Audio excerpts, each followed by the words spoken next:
Yeah, I can't even fold, I damn near cracked the code. Okay. Came to tap in with my bros, cause Raulyknows. Okay. I took my foot off of that gas, I'm stepping on they throats. I damn near clocked up in this yo for like 10 or 4. So what they talking about? I don't know, shit, nothing new. Running up the. We're starting, man. Welcome everybody to the Raulyknows podcast. I'm your host Raul. I'm joined by a very special friend of mine. Probably second time on the channel, right? So Indeed. I'd like to have yourself introduce yourself, what you do, and we'll just get into a couple conversations that I have ready for us. Yeah, absolutely. So I guess my human name, is Arnold, but internet name is King Leonidas Gaming. So if you guys want to catch me out, ayo. Yeah, dope. Yeah, so my friend here does live streaming on which platforms are you at right now? At the moment, my largest I'm focused on is TikTok. We're at 3260, I think, the last I checked. 3260 cheers, numbers. everyone. Yeah, cheers to that. Man, being that I wanted to have you back on the channel, I have a bunch of questions to ask you on regarding streaming and all that other stuff that we can get into. Absolutely. Obviously, if there's any numbers that you want to share with us, go right ahead. But just to start off the podcast, I kind of want to just like, how do we know each other? How did your career take you to focus on live streaming and gaming? Yeah, no, absolutely. I mean, thankfully, we met in the restaurants, I think, like most fantastic people. Yeah. Absolutely, yeah. I mean, I'm not sure if you talked about it, but my perception was you were a phenomenal cook that were chef in my perception when I first started, because I don't know the difference in the back. You guys all look the same. Yeah. Except the people who have the actual name and title. You're like, okay, you're Big Cheese, so that's different. But it started in a French restaurant. I was a somm, slinging wine. Oh, and I took time off, as you know, we talked personally off the stream, but lost my father, so that was heavy. My condolences for that, man. Which any of you talk about your grief, especially men, won't talk about that shit enough. So mental health is important, but we can dive into that a little bit later. What else? I mean, I was just able to take a lot of time off and like really look at life in general, thankfully, and then we got to reconnect. And I see it with most good friendships or even like acquaintanceships that you have a strong relationship, like you pick up almost like where you left off. Yeah. So I mean, God, we haven't talked to each other in like 2 years, like face to face. Yeah, 2 to 3 years. I mean, between the pandemic and just life happening in general. So that's cool, man. Well, one, I just want to say for sure, like my condolences for the passing of your father. Appreciate that. But that really pivoted your next move, right? Like you like you said earlier, you're a sommelier. If people don't know, I do have an episode of that online, but he spoke a little bit on it. But I mean, we're gonna have to refresh their memory and what a somm does, and like what was the peak for you and what led you into that career path. No, absolutely. I mean, we can definitely touch on it a little bit right now. I guess what got me into it back, what is it though? In short, it's a wine expert.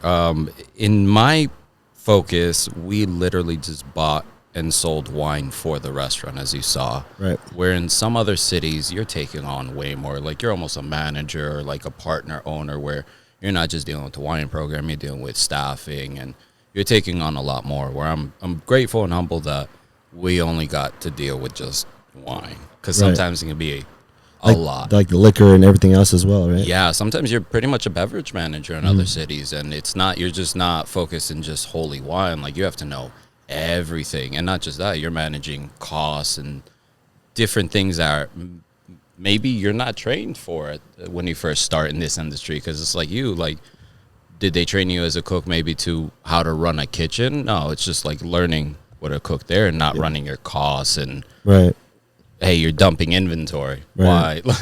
Yeah. No, like I mean, at least for the case of a cook, like most of the time you go to school for that. So like in school they tell you the costing, food, like labor, all that, like everything that comes, the math behind all the food and stuff. So, but if you don't go to school, because you don't need to go to school, you grind it out. Start from the bottom, grind it out, and learn as you go. I feel like that's probably the best teacher, I think. Agreed. Especially for like, there's no better experience than actually hands-on experience. Absolutely. And failing. Yeah. No, So, absolutely. What does that mean to you, like failing?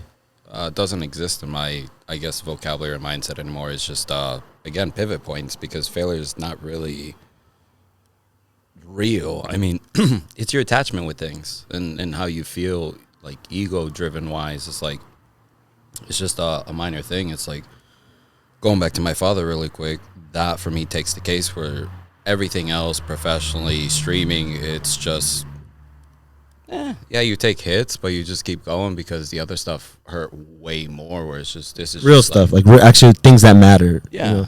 To me, So- I just see it as a game. Gotcha. It's just a game. It's just like playing a video game. Like, here are the rules.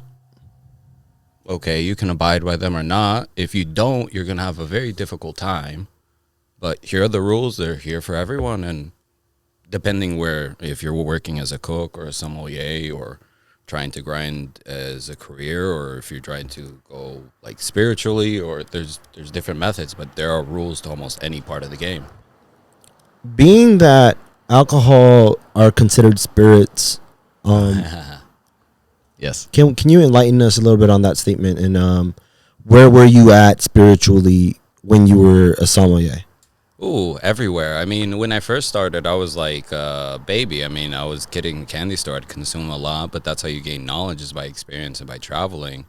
But, I mean, yes, I overindulge, I think, like most humans, but that comes with just lack of not knowing, I think with just everything. And especially in our society, I'll touch into that, but it's acceptable to be a drunk in a way. Where it's like, In that industry, in that career. any industry. I mean, you see doctors, you see, excuse me, I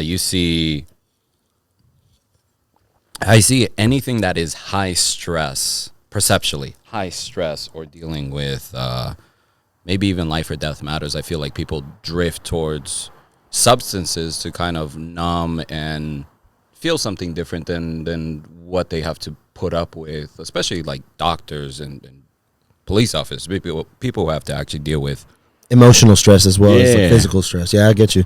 I have a really good friend of mine that deals, like, the shit that he sees on a daily, it kind of like messes with you. Yeah. And I'm sure like he's gotten to a point where he thinks he's seen it all, but every day it's a Something surprise. new. Yeah. Something new. And it's crazy That's because the universe. yeah, man. So I mean, like I said, spirits, why do they call them spirits? Do you remember why they call them spirits? I'm not really sure.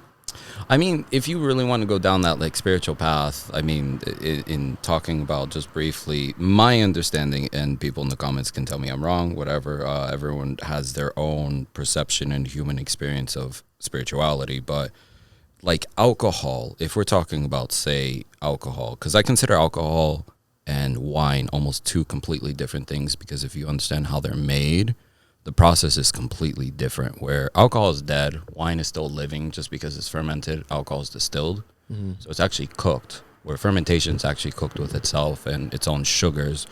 You even take weed is its own entity, and all these other substances have pretty much vibrational frequencies attached to them, where, you know, for me, I've never really seen an angry pothead opposed to an angry alcoholic person. So you mix in that vibration of alcohol with the person of saying they're angry, they're going through some shit that they're hiding, and alcohol brings it out. It's not always pleasant sometimes, but that's why I think alcohol is not the best, especially if in society. I mean, look, our society is pretty angry, it's pretty alcohol driven, and people are pretty okay with it. And I think that's a very big issue, but that's kind of a much bigger topic than the spirit part. I mean, it also depends on your intention too. Right. That's the biggest thing. Yeah. And then just in case anybody that's listening to this and they hear a bunch of cars in the background, we're outside right now, so it's a kind of a cool vibe. We're in my guy's backyard right now. Setup's pretty dope. Ended up working out. I like it. And yeah, good. You know, I'm in good company, you know, and then we're gonna get some conversations going. And thank you for sharing that, by the way. No, absolutely. Open book on pretty much everything. I know for a fact that, like, you know, life is just like, it's just like it always throws shit at you, and It depends. Honestly, like, again, I live with my mother, to kind of give a brief MO. So I've been, not to, I guess, self title, but over the last 3 years, we've gone through a spiritual journey together on multiple instances, whether it's substances or just consuming spiritual text and trying to understand it. And in a way, I've been her guide in trying to understand these concepts, because some of them are very out there. Right. And going back to Life is Wild, I honestly think that we, as humans, prior to existing, which is our birth, decided to come and agree to experience everything that we have, like you, and everything that you've gone through as Raul. And vice versa. Like I explained to my mother, it's like you had to go through these experiences to get to a certain point, vice versa, likewise me, to gain more understanding. If not, it's either or. You either have life pretty much break you down and you succumb to, quote, defeat or failure, which is just, again, another experience for you to overcome or a lesson, or you just keep going. Because at the end of the day, none of us get out alive, so yeah, might as well enjoy the ride. Yeah, man, and your pivoting moment, obviously you mentioned it already, was the death of your father. Yeah, because... So you were a sommelier, and then the death of your father kind of redirected your journey, or what's going on? What's funny is that I was already battling with, I guess, clinically you say depression, but in my understanding, it's just you're pretty much just... your soul's wanting a change of your actual existence, of physically what you're doing, and it's trying to do almost anything possible, whether it's resting or doing whatever else, to acknowledge, hey, you need to do something different. Yeah. To get to my father's, how could I say, I was already dealing with something that exploded into something bigger, and it made me realize the previous shit that I was dealing with was pretty much nonsensical, and that other people, like my mother, needed me more, even for a short period of time, than myself. Right.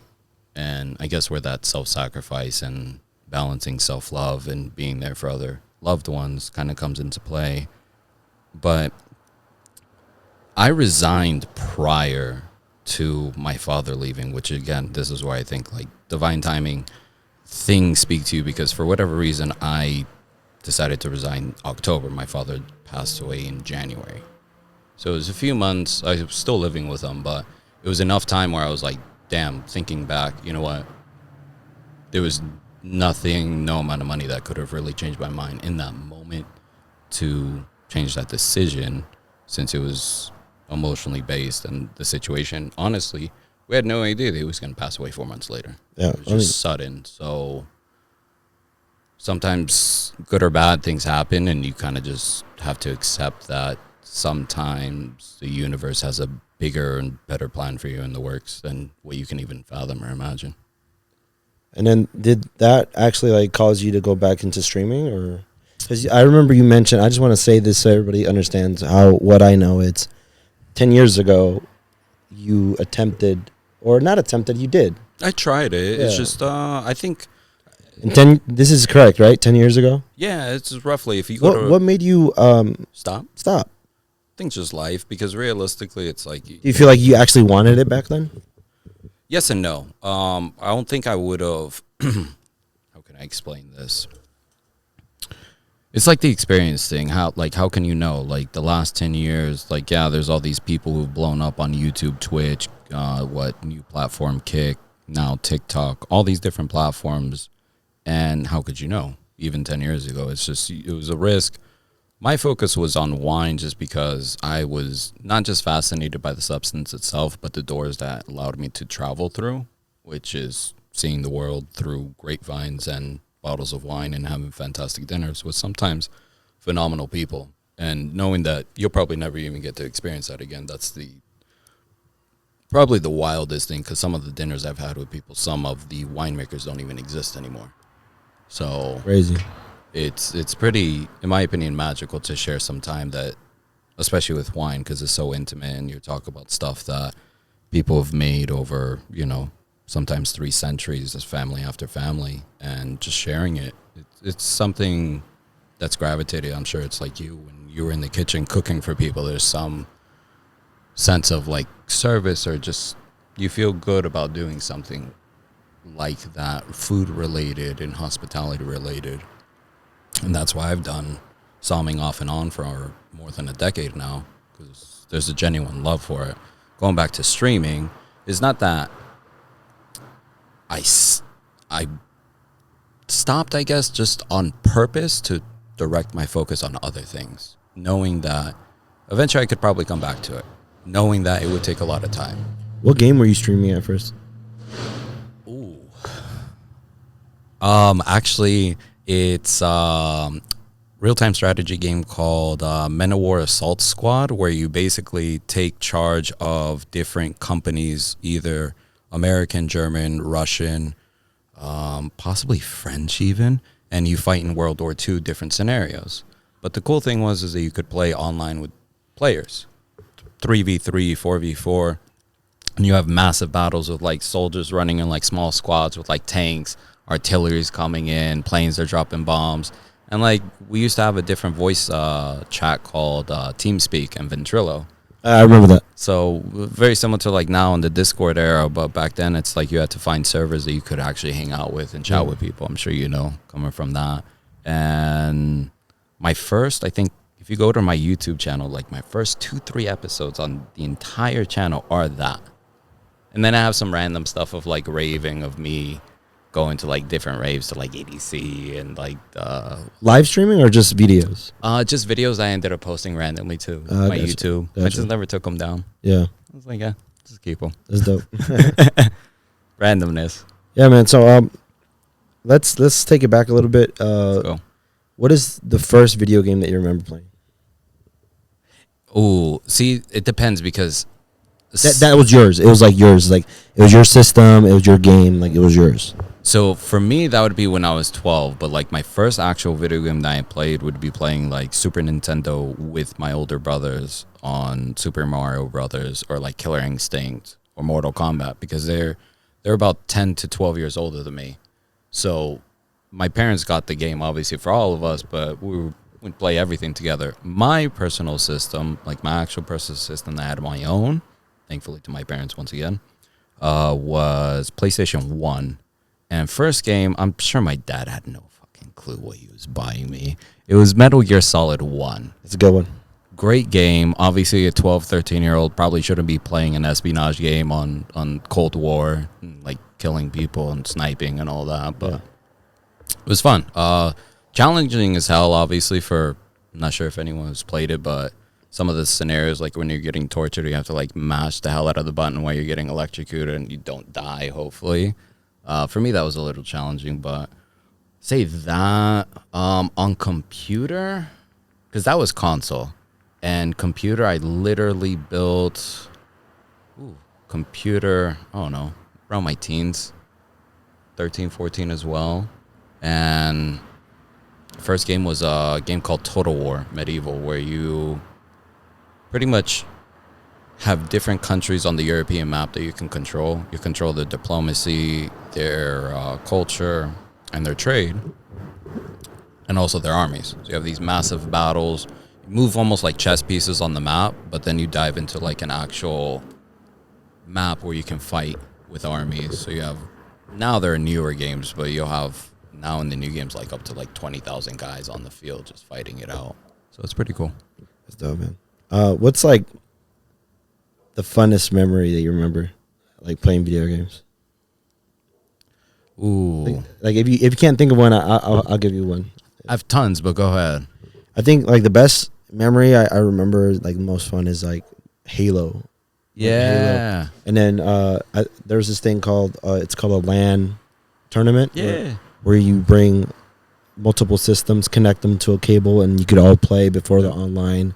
It was an online thing, so that's what I remember the most. It was super cool, and then obviously evolving into the Xbox live chats. That shit was crazy. Like, it's funny to see the evolution, and we talk about like how gaming has changed. Even like for us being, in my opinion, we're young, but like look how much it's changed in the time that we've been alive. Like it's, to me, it's insane. Yeah, it's crazy because come to think, I know for a fact you could relate to this, but we came.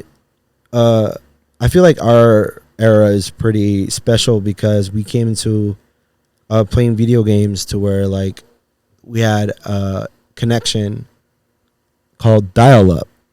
Oh yes, the fax machine noise. Yeah. So what was your experience with dial-up? Oh man? God, we used to have a whole separate line in our quote office just to run the internet, just to make sure we didn't fall out. But when you first had it, it's like, your parents didn't make the preference of having a separate line. So if someone called, you got kicked off the internet. You kicked out the internet, bro. It's insane, especially like coming like, bro, like, okay, so let me say this. My mom was a stay-at-home mom, right? Yeah. So I feel like the only form of See how this is going. I feel like the only form of entertainment that she had was talking on the phone. Yep.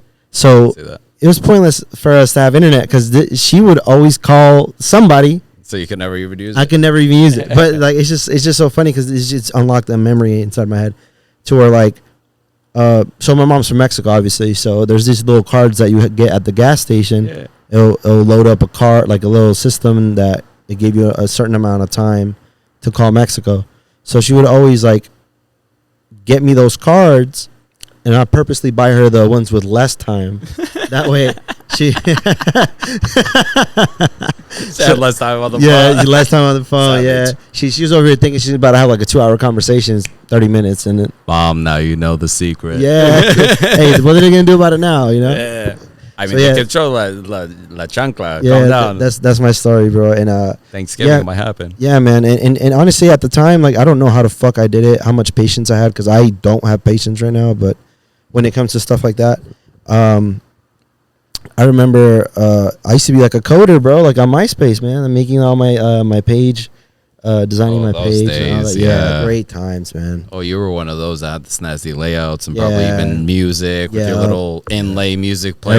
Everything. Your top 10 playlist for the Yeah, ladies. Yeah, I got you, bro. You know, I'll upload my own music playlists and stuff. It was dope. Like I got like a lot of followers that would just visit my page just to listen to my playlist, and like That's what it's about. I was proud of it, man. And but since we're speaking of MySpace, what was your MySpace song if you ever had one? Ooh, I don't think I actually had the overlay. I think I only spent like a little bit of energy doing like the actual design layout of the thing. I spent more time now on social media just trying to create than actually design.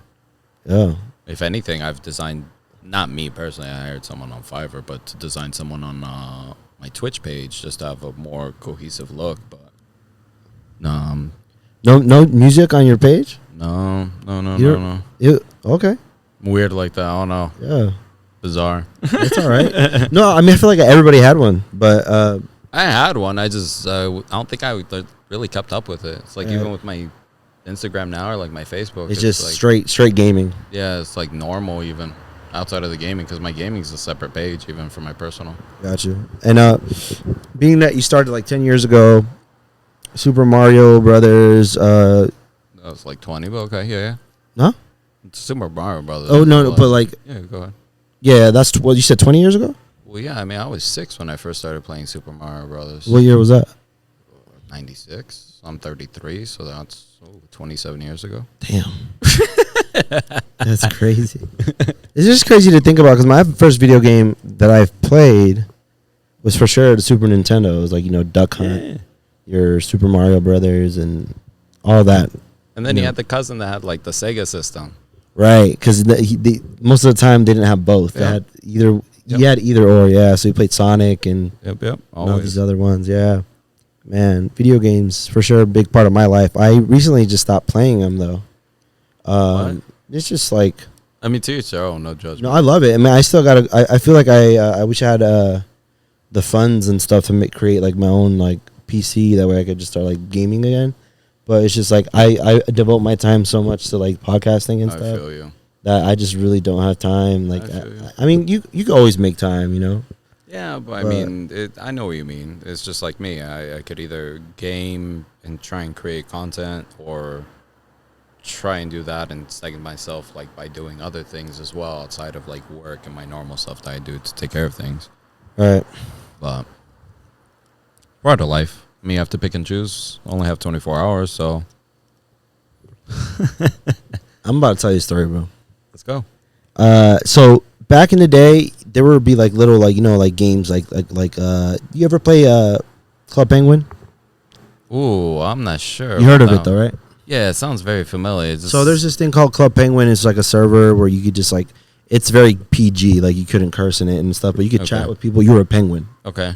and you could play mini games together. You could like, it was pay to play too. Like you upload money and you could just get new clothes and like stuff The to drip. decorate your little condo, apartment, whatever you had, and you could just invite people over. You could have parties and shit in there. Anyway, it was such a kiddish game. But I remember specifically, this is the only reason why I'm telling you this story, is that I actually like, because you get to choose if you're a girl or a guy. Okay. And obviously, back then, a girl was a girl and a guy was a guy. In theory. so back then, I met this girl that was playing a game with me, and we started talking, and then we kept playing games together. We added each other as a friend. And I would get on excited to go talk to her. She was like my video game girlfriend. Yeah. And I remember one time I actually asked her, I was like, hey, like, I want to see what you look like. Let me get your MySpace. Let me get that pic. No. Back then, there was nothing to send it to. So No, of course. so I got her info. She gave me her MySpace. As soon as I saw what she looked like, I blocked her, bro. I was like, fuck this shit. No Fuck go. that shit. No go. No, I couldn't do it. Not your flavor? No, man. Come on, No, come the on. flavor. I like all flavors, but I just couldn't do it. But speaking of that, like, have you ever had to go through something like that doing video games or no? Oh, I mean, yeah, of course. I think all of us. I mean, I wouldn't say specifics, but there was one incident recently where, it's just like I understand in a way how women feel harassed because I clearly told this girl like I'm good about chatting about certain situations and In a video game. pretty much Yeah. in regards There's to a video Discord.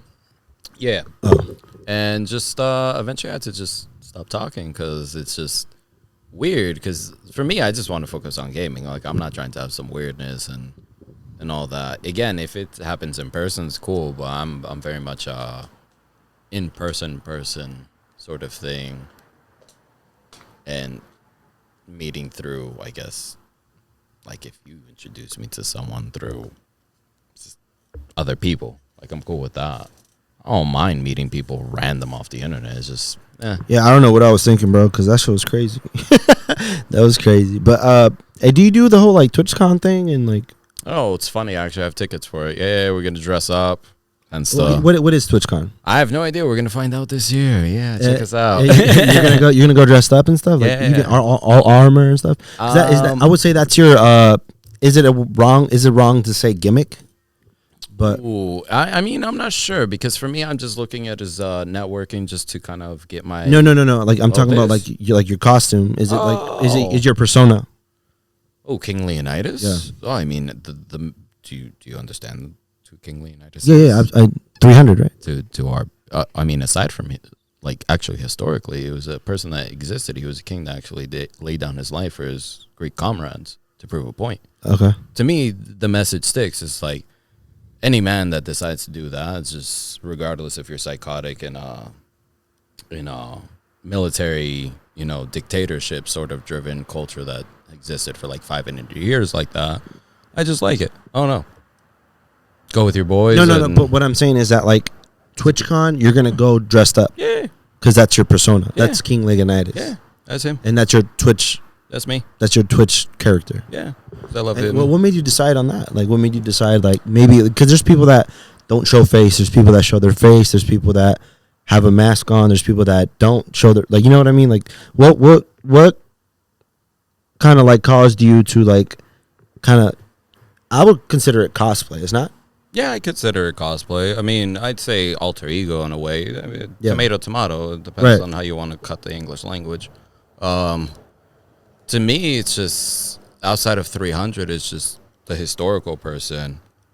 It's just fascinating to me, and again, the constant conflict in that part of the world for that era. If you're looking at like ancient history in ancient Greece and like ancient Persian Empire. To me, it's just fascinating, and again, the armor set. I'm going to try and go shirtless, But we'll see how we do at the gym in the next month and a half. If not, Wait, when is it? In October? yeah, October 20th, I think. Yeah, so it's in San Diego, isn't it? No, it's here. Oh, it's here. Yeah, I don't have to travel. Yeah, let's go. Good to go down the street. It's already sold out though, right? No, I think their tickets. The party sold out, but I think there's still tickets for the 3-day pass. Okay, I might end up doing it, man. Come by. Yeah, bro. Come by. I mean, we'll be there for 3 days dressed up. So, all right, bro. yeah. So one thing I wanted to for sure bring up on this podcast is AI. Oh, okay. Let's talk. Okay, so first of all, what was your first interaction with AI, and how do you feel about it? Oh God. I think I'm probably like everyone else that's probably messed with Chat GTP or one of the other image diffusers or whatever that can create the crazy images. I'm mixed because I understand the dilemma that we're kind of in the sense of attempting to replace human art with machine generated art, and I don't see that they're the same ever. They'll never be the same, simply because we're humans and we always desire human touch in everything. Music, art, food. I mean, it's just part of our nature, I think, and expressing ourselves in this universe.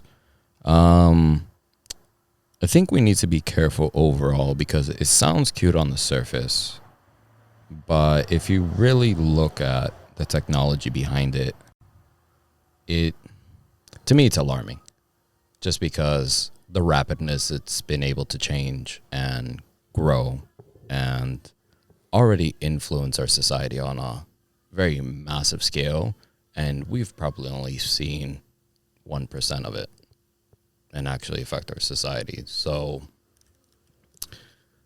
to me, it's just very troublesome because when my father was alive, I used to always joke that I'm a radical leftist. Whatever that means. In the sense of my liberal thoughts. My issue is that we and I can only speak for Americans because I cannot speak for the rest of the world, but the only system that I've seen, grown up with, worked in is this one. My issue is that we're going to allow corporations to pretty much monetize it and continue to enslave us. And do you want to close that? Is it not closed? No, it's just yeah. Can we do that? Yeah, I can. All right, I'll do it. One sec. Keep talking. Okay. Kind of cut off track. Yeah, they're just gonna monetize the hell out of it. I feel they're just gonna. I'll kind of wait for him to kind of come back, but speaking to you, yeah, I think they're just gonna monetize to the point where we're pretty much going to be in a almost like secondary work class, unless if you have some specialty that outlasts this whole AI transition. Because my biggest fear, sounds cool on paper, yeah, automated cars and everything like that, but the day that, taxi cab drivers, semi-truck drivers all get replaced, that's a huge amount of people that have to, quote, reskill, and some of them may not want to, period. And our country doesn't really offer the tools or resources, even though they're most prosperous on the planet. I mean, if you look at Germany, which is a socialist country, they actually enable citizens, if they want, to reskill. They help them with training, paid training, so they can actually transition to a new job. Now, I'm not sure the details in and out, but I mean, at the end of the day, at least they try and do something for their citizens so they can actually get by and not be crushed by existing, because we are the only species that pays. Yeah, I mean, I could just only kind of understand, like, let's say, like, going back to what you just said about like the repurposing, like, of maybe AI taking over taxi jobs, pizza delivery jobs, and like other. For me, semi is big. It's 11 million jobs, I think, across the country. That's a lot to put out of work. Yeah, and it's possible for it to be taken over by AI.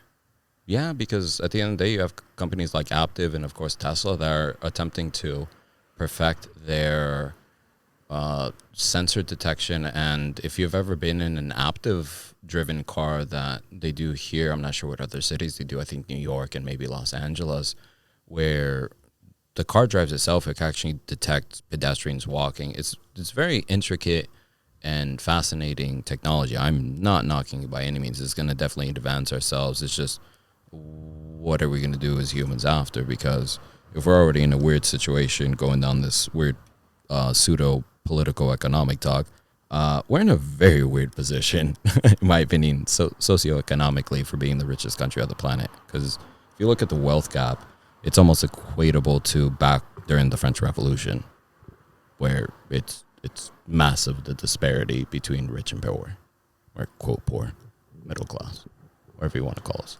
Yeah. I don't know. I like just you talking about like the whole like taking over of AI and jobs kind of reminded me of this. I'm just gonna tell you a story. Yeah, let's go. At this time, I used to live in the hood, right? Yeah. So I remember as a kid, like you would. I don't know what goes on in kids' heads, but I used to kind of look at the pizza guy as like not. I wouldn't like people could say like, okay, I used to live in the hood. Okay.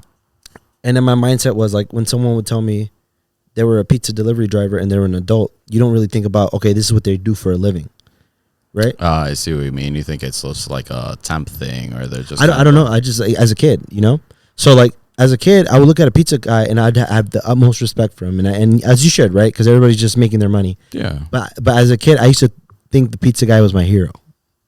I mean, to each their own. I mean... No, but listen to this. So not hero, but like like I used to think they were fucking cool. Like, oh my god, you're delivering pizza. That's fucking cool. Like I think you just wanted free pizza, my guy. Yeah, exactly. That's my point. I just love pizza so much. So I was like, man, you get to be with pizza all the time. Like, what's going on? Yeah. But I remember one time, the pizza delivery guy left his car running, and in leaving the car running and coming to the house or to the apartment rather, to give us the pizza, his car got stolen. Of course. His car gets stolen. Remind you, he lived in the hood. Yeah, I lived in the hood. So the pizza guy's car got stolen, and he looks like at the car getting driven out, like skirting out, skirt. And you're like, and then he's like, "Fuck, not again!" I'm just like, "What? Not again." So it's happened to him multiple times, and I guess he never learned from the first time it happened, and he just looked at us and he's like, "Man, my wife's gonna kill me." and then I remember he was he asked to come inside, because like back then I guess like cell phones weren't a big thing, and he asked to use the phone, and he called the police, and they ended up catching the guy that took the car, but thankfully pizza wasn't saved, bro. No. Pizza was taken. But it's just so funny because like, he's in my living room, which could also be my bedroom, I mean, in the hood, could be the same. It could be the same. But I'm just sitting there next to him like, dude, this is so cool. I get to spend time with this pizza guy. So I'm just saying, like, it's just so funny because, like, people would never have that experience if it's AI. You know what I mean? Like, no, never. They get a cool-ass robot probably dropping off pizza at the door. I'm not sure. That's funny, bro. Or the Terminator. I hate it's so crazy. I just, like, thought about that. Like, I mean, we'll see, because it's all variable depending on how we do and like we function and interact with it as humans. But from what I've seen, it's pretty damn smart, and we think we're the smartest, but I think that remains to be seen, especially the way we treat our planet and such. Just saying. I get what you mean, man. It's just we're just damaging the earth for sure. Yeah. And it's just crazy because like the people that are in power right now just don't give a fuck about the future. They just care about making their money. They never have. I feel if you look at any time in history, I mean, most of the people in power really never gave a fuck about actually what happened. It's just we live in a very interesting part of human existence where we can actually affect what happens to the planet. Where prior, I mean, yeah, there are certain instances and eras, but not to this dramatic scale for continuation since the industrial era. So, yeah, it's not all doom and gloom. I also believe in possibility of humans changing their course and human goodness, shockingly. Yeah. I don't know, man. I myself been like, you know how you said you took a pause and things. That's what recluse. Yeah. Yeah. So I feel like that's where I'm at in life right now. So it's just like I'm starting to realize a bunch of things. I'm starting to find myself in a lot of things, and it's a path. I mean, it's a journey, and at the end of the day, the path unfolds and before you. Everyone's different, and depending on where you're at in your life, depends on what also makes you happy. Because for me, I'm a very strong advocate of just either having time to yourself on a daily basis, especially on the morning before, because I have the luxury that I work nights, but it's just easier for me because my mind's not going as fast. I can calm down. But anything before noon for me is just like spiritual time, because I feel a lot of us, particularly in this country, just neglect all spiritual work in the sense of this mentality of just grinding until we basically collapse, and that's not healthy because you need balance. If not, you can't get to that point, I feel. I recently got my cards read. I don't know if you believe in that kind of stuff, but I got my tarot cards read. Yeah, I mean, it again depends on your intention and your but energy. Needless to say, listen, I'm listening. It reminded me what you just said. Like, I have to be balanced in the whole spiritual aspect and It's a whole system. spiritual and physical aspect. So, I guess the card it's somebody holding a cup of water that's pouring into an empty cup. So you gotta make sure you balance both, which signifies your spiritual and physical aspect. I mean, not to sound corny, but it's very much like, you know, the shit that they tell us on the airplanes, you know, with if your air mask comes down, like, make sure you put it on yourself first prior to helping it.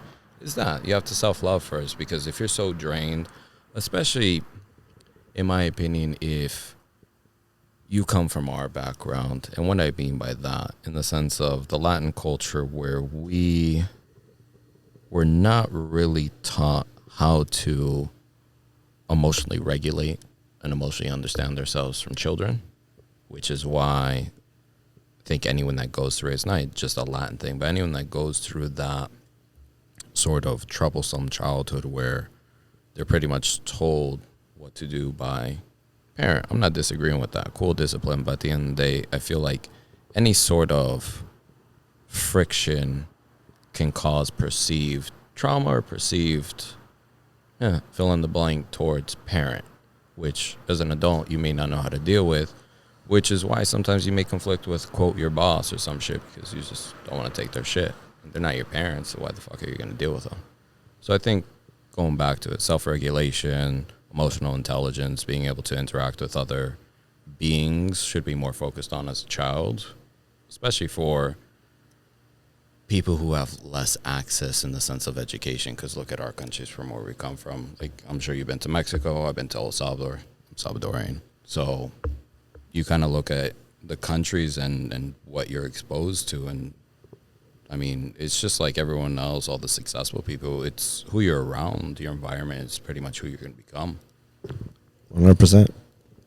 So I think that's where, again, teaching children or even just anyone, even as adults, like I'm trying to help my mother understand at 60, 61, a sense of spiritual understanding to find like daily peace and just calm, considering the, I'd say, troublesome upbringing that she had. So it's just something I feel that's overlooked on. It's just overall mental health in this country, aside from spiritual health, because everything's connected. Spiritual is one aspect, mental is another, and then physical is a different one that we just overlook. But all three pretty much go together and have to be healthy if you want to be a healthy human being. I got you, man. And so that leading into my next question. So, well, let me just tell you two like this. A year ago, I was a whole completely different person. I think within a year span, I've done multiple things that I say I'd never do. One of them getting a tattoo, so I got a tattoo just to say I did it. welcome. And I've never done a drug before. Well, alcohol's a drug, right?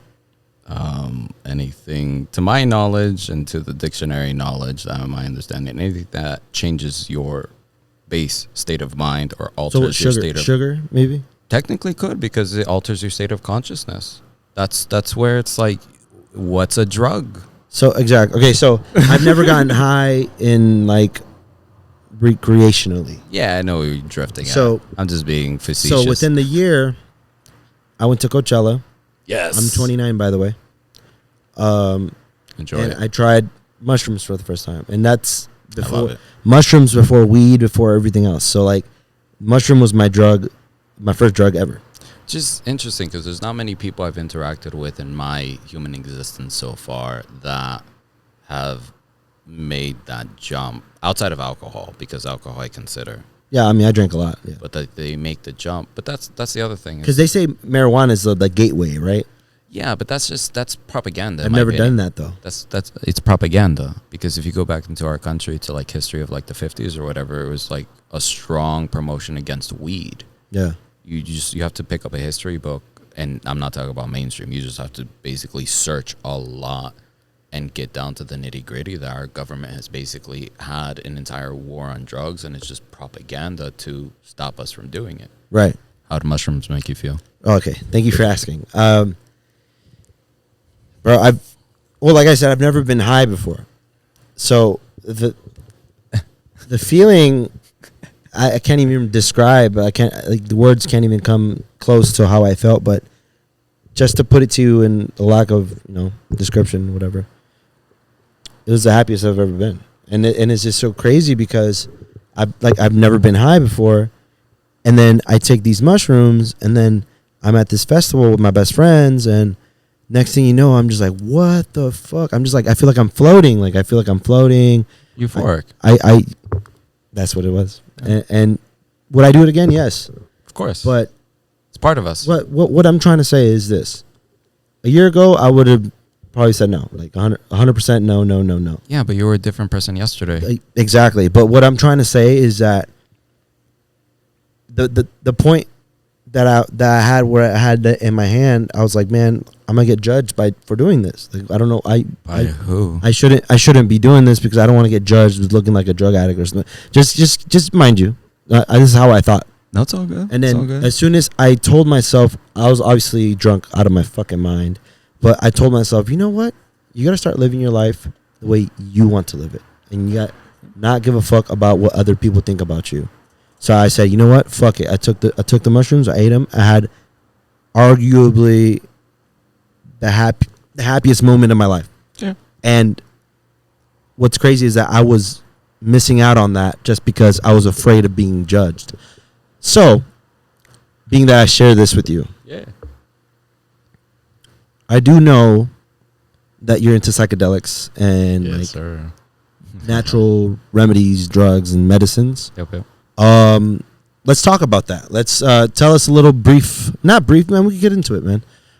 Tell me what you think about what was the first one you've taken? What have you taken? What do you want to share with the world about it? I mean, you don't have to say everything, but Oh, it's the Raulyknows podcast. So come on, let's get into it. I mean, I'm happy to share. I'm happy you did it. Time and place. First off, I'll jump into that. Again, they're also not for everyone. I also feel that it depends on your mental state, heavily. Just like that. Feel like that. I'm not sure if you guys can hear that. The child yelling in the background, but heard. Oh. It depends on your intention. I also do think that they are intelligent because they are part of the ground. Like, I also have a very weird, not weird, but I feel like I have a very wholesome spiritual look at the planet and spirituality, where everything's connected. All of us are connected. And like for you, you said that you'd never done it. You're at a place that you were comfortable with. You were people that you were comfortable with. And yes, it was an unknown substance, but you felt probably mature, ready for such an experience. So, in my opinion, the medicine, because I call it medicine, presented itself to you. That's it, plain and simple, for you to enjoy yourself. Now, that's the other thing. It also gives you the choice. You don't have to take it. If at any moment you've been like, I don't feel like doing it, cool. You would have probably still had a fun time. but it would have probably presented itself again if your higher self, higher spiritually, I don't know how else to explain that, but in essence, your spirit self that guides over you, talks to you, if you sit quiet enough, will speak to you, asking answers, probably kind of pushed you to take it. Just assuming. Not sure what kind of conversations you have in your head. But for me, I've messed with, God, we're 20, almost 24. I think 6 years now. I've taken different doses. I've microdosed. I've done LSD. I mean, I'll probably go to jail for some of the shit that I've taken, but done everything. Allegedly. The other guy, my twin, this guy. Honestly, it doesn't. I'm not scared about it. I'll openly talk about it. So LSD, mushrooms, peyote, and ayahuasca, and I've done the sacred toad, also known as Bufo avalaris. So, which one was the most intense one, if you can remember? Remember all of them, almost like I could literally. And write was it euphoric or some painful, some not, or? It depends on which one you're talking about, which experience, because the Bufo and ayahuasca I did not encounter until I was grieving with my father. So I wouldn't say they were darker, but they were definitely on the more painful side, some of them. Some of them were by far some of the most prettiest ceremonies I've ever had, because ayahuasca ceremonies are a little bit different than taking mushroom ceremonies. Like, what I've experienced is you take it in a group. Typically, there's a male or female shaman that leads as a duo, and the group can be up to 12 people. So it's a little bit more intimate, where mushrooms I've done even by myself. I'll take, an eighth, which is 3.5 grams, and just go blast off on my own, to the point that, I've forgotten my name for probably an hour or two, but... What the fuck? How was that? You forgot your name? Yeah, you just, I dozed, to me I dozed off, but I was like somewhere else. I was just on my couch, just out, and then when I regained physical consciousness into this plane, I was wandering, because I didn't live with my folks at the time. I lived on my own, so I was like wandering my place, and I'm like, who the fuck am I? I'm like, I know I could call my dad, because this is when my father was still alive. I'm like, I'm looking at the phone. I'm like standing there by my couch. I'm like, this motherfucker thinks I'm going to be fucking crazy. I call, hey, I know you're my dad, but can you tell me what my name is? Because I kind of fucking forgot it right now. He would fucking trip. He would trip if I called him. So I didn't. I ended up just like waiting for it to wear off and just like chilling by myself. But thankfully, I'm just, I guess, mentally just strong-willed, where I just wrote it out. I don't know. That wasn't a bad trip. I enjoyed it myself. I ended up just, I think, like laying down, putting some music on in my bedroom, just like vegging out. But the most intense one, I think, and I think all of those who have done it, is the toad. It is the shortest. I think for me, it lasted anywhere from 10 to 15 minutes. It is a smokable resin that they squeeze off of the Sonoran toad, which is poisonous. I do not know how the indigenous people figured this out. I believe it's the Hopi people of Sonora that found this out. This is the only place that you kind of find those toads, right? I think in theory you can find artificial and like synthesized, but the legit one does come only from that part of the world, from my understanding. And in Mexico, Sonora, yeah. northern Mexico, where they squeeze the glands of this poisonous toad, and it stays alive, so just the glands, and they squeeze it across typically glass containers. They let it dry to crystallize. They scrape that off. Usually that is what you smoke. It has a very unique taste. Typically about 3 hits. My shaman has put me under in 3 hits, but by the first hit, like, you barely inhale it.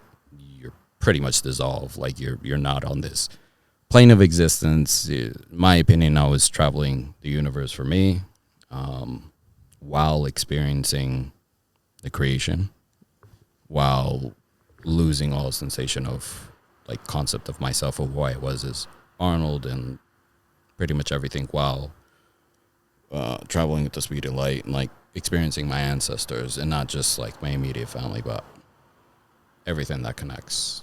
Because again, we come from a long line, and going to the spiritual side is like, I think most of us have existed in multiple existences. It's just part of the human experience is the amnesia part. So we don't have like these crazy wires crossing from like past shit. But I think most of us have been here multiple times on this planet. Like, I know I joke and talk to some other coworkers saying that I'll probably never come to this planet ever again after this existence. But I think that is true. I think that is very true. I think we come here to go through the full range of humanness, which is, you know, love, pain, suffering, all that, you know, things like losing my dad.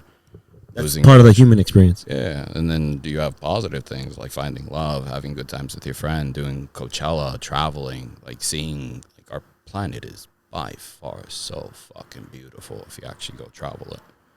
It's jaw-dropping, some places in the world, that they even exist. So get out there. Man, thanks for sharing, bro, because I'm super intrigued about it. Like, I always wanted to, I mean, I don't know if I do the toad, but it just, every time I hear stories about the toad, I hear about ego death, I hear about experiences, traveling, and all this stuff. Like, what's your biggest takeaway from doing all that? Well, not just all that, just since we're on the topic of the toad, like, what was your biggest takeaway? In a way, it's, and it sounds cliche, but it's conquering whatever is, like, holding you back. At the moment, I was dealing with a lot of emotional shit, and again, a lot of it stems from childhood that even sits there subconsciously, unbeknownst to us, which is why we have certain tics or certain things that we do as humans that moves us. But going back to the toad, it pretty much shatters all of that. It pretty much breaks you out of all of that mold. What it did for me, outside of the deep physical, spiritual that you pretty much a lot of people get caught up, which is the visual part. It's, at the end of the day, it's unconditional love that created all of this. The universe, us, you, me, your parents creating you, as I expressed to my mom, her coming up to this country and trying to do things better than what they were given. At the end of the day, what drives us is unconditional love, I think, as humans at our core, which is why we're driven more to create, driven art, create music. Because if you were to strip away a lot of the stuff that we do as humans for just work, and if you were to tell people, hey, fuck the money for a minute, what would you actually want to do? Most people, I can guarantee you, it's something in the art world or something artistically driven. It's just like me streaming. I'd love to just be a full-time streamer, to create content and just talk about video games and just interact with different people, because I genuinely enjoy it. It's just like wine. I genuinely enjoyed wine for a decade, which is why I spent that much time talking, traveling, and even going to so many seminars in my free time. It's going back to the psychedelics. Is I genuinely love those things because they genuinely help people. And for me, I'm naturally driven towards wanting to help people, which is why I've been in hospitality for so long. Is because at the end of the day, yeah, you work your ass off, but you know, you served a bunch of people. People are happy. Some people are there for, you know, anniversary, their birthday, or it's like their one night that they get to fucking go out. And to them, it's their night. For us, it's another fucking night. It's another Thursday night, and we're just throwing down. So it's just, psychedelics respark you, I feel. They remove a lot of the shit if you're willing to deal with it. It's just you have to be able to sit in very uncomfortable situations where a lot of people are ready to deal with their ego or shit that is stopping them, or being honest that maybe substances that they need to give up, or attitudes or characters, because it's very difficult to point the mirror back and assume that most of the problems in your life are caused by you. And psychedelics show that. But it's good and bad, because just as much as the problems, you can also create the solutions, because you are the creator of your own reality. But if you base it in a negative way, where it's like you're envious of people and like you're like, fuck, like look at him, like I want what he has, then you're coming from a low vibration, a low frequency. Or if you come from a high vibration, high frequency of loving, that there is no competition, you have nothing but love for everyone, much better, I feel. And psychedelics helped you understand that? Much deeper understanding, because I have nothing but love for people even before. It's just, going through the whole phases of fucking grief and losing someone, you understand that you have to go through anger. It's part of it. So it was able to diffuse me, relook at everything, and it's like, fuck, like, the world's not an issue. It's me. I need to change me. I need to go deeper, do more work, do more shadow work, and just sit with myself more, to the point that I'm so uncomfortable that I get comfortable. Even with psychedelics, even when I'm off psychedelics, just in meditation, just because you can't always take them. Like for me, the last time I've done a very deep, like ritualistic dose has been over a year. Because sometimes you need to spend some time off them to do the actual work in this existence, in this 3D world, because it takes time. And you can't punish yourself. It's a journey. At the end of the day, especially at our age, like we have nothing but time. So it's just the programming that we're fed into, that, oh, we need to grind and do all these things and have this whole list of bullshit accomplishments. Like, no. How do you treat people? Are you happy? Are you here? Are you present? Because it's not like we can be tomorrow or we can go back a week. We have to be here right now. And it's a huge thing I try and instill my mom. And I try and live by every day. I feel like I just needed to hear all that, man. That's the universe, because we usually are mirrors to each other. I feel, again, when we go back to that concept of like we are one, like you are an expression of the universe, so am I. We're just echoes of the exact same thing, just expressed in slightly different variations. Yeah, that's dope as fuck, man. Yeah. Or in the Bible, ye are gods. Man, I'm just like flabbergasted. I'm just like fucking super open to like everything that I'm just trying to soak it all in, and it's just like trying to understand. There is a lot of things that you could be going through, and at the end of the day, subconsciously we don't think about it. But if you really sit down with yourself, and that's why meditation is such a good, huge, it's like a really big thing in the human experience. I feel like once you realize that you can fix a lot of things because you are the problem, like the problem comes from you, really, and you deciding not to do anything or whatever decisions you made in your life, once you decide that you could change everything yourself. Yeah.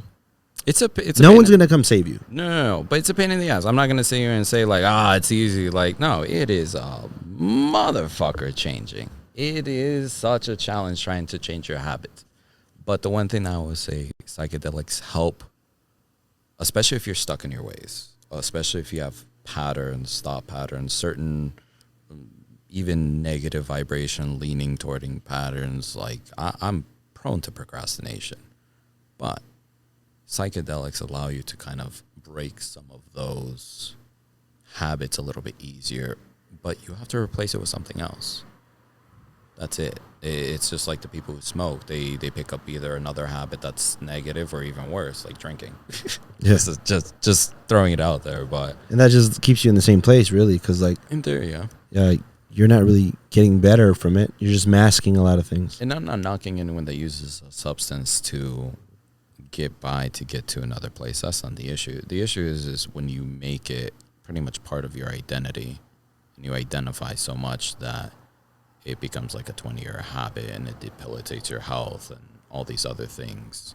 If you use, say, psychedelics that we're talking about right now in a, quote, healthy manner to try and improve yourself, it's just like self-help books, going to seminars, I feel, spiritual retreats.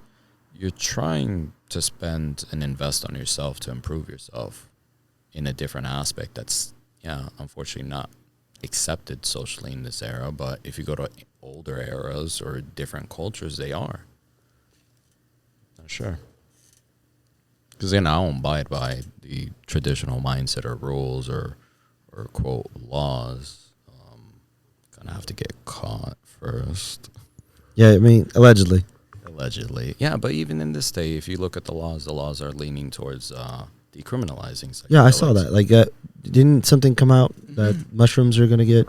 Yeah, most likely, because at the end of the day, they're hugely beneficial for all the vets that have come back from, the last 20 years of conflict in the Middle East. Most of those guys suffer from PTSD, and mushrooms, MDMA, peyote. I mean, they all help. LSD, they all help combat effects of war and trauma in a healthy manner, especially if it's in a supervised therapy session.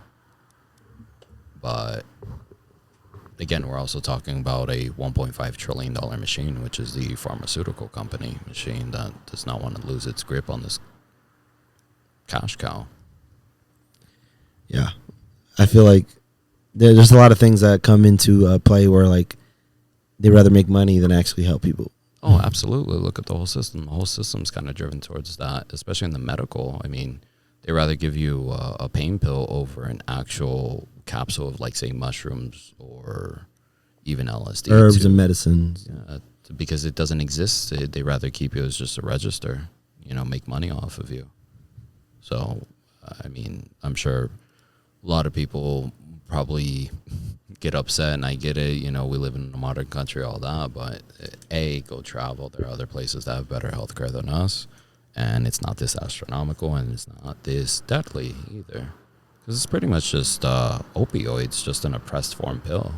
You take too much, you're going to OD. That's what we're having. You mix that with alcohol, which is very common in the U.S. Yeah. Or Xanax.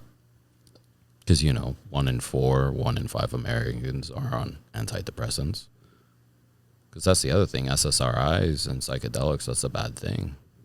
Because they couldn't just give more pills out. More Xannies.